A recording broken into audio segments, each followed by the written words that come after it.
All right, in an attempt to show you something you've never seen before on YouTube, which is hard to do on a weapon system that's 60 plus years old and has been looked at by every PhD on the planet, I present to you my Colt M4 carbine lower receiver being used as a gauge to measure the location of the holes in a different lower receiver.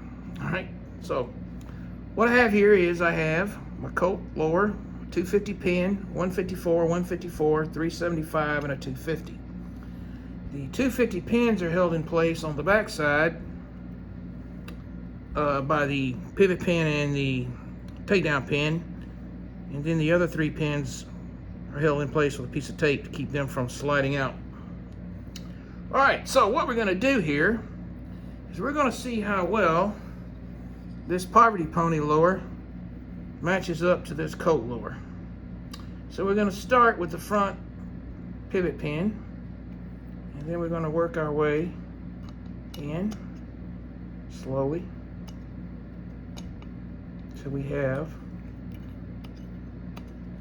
all the pins slid through the holes. Look at that.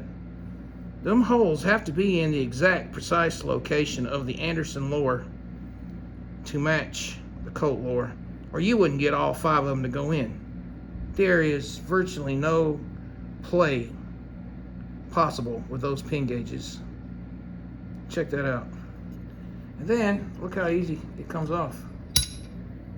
All right, let's try this Centurion arms.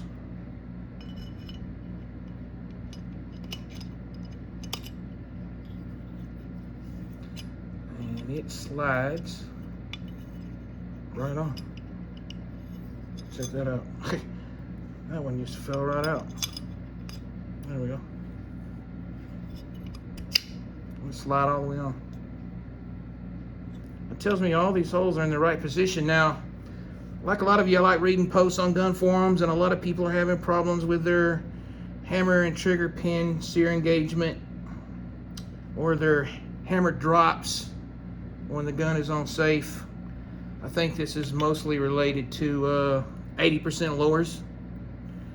And this is a good way to check to make sure all the holes are drilled in the right location.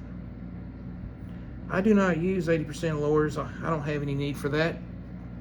But I would imagine if you have a good router and a good kit, you could probably get the holes all in the right place. It would probably slide together just like it does with this setup.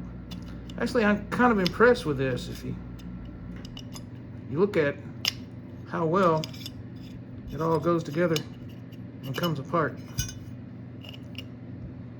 All right, using a Colt lower as a gauge to ensure the holes on this Centurion arms and this Anderson lower are in fact all drilled in the exact location. They can't even be off any, or these pin gauges would not go in. All right.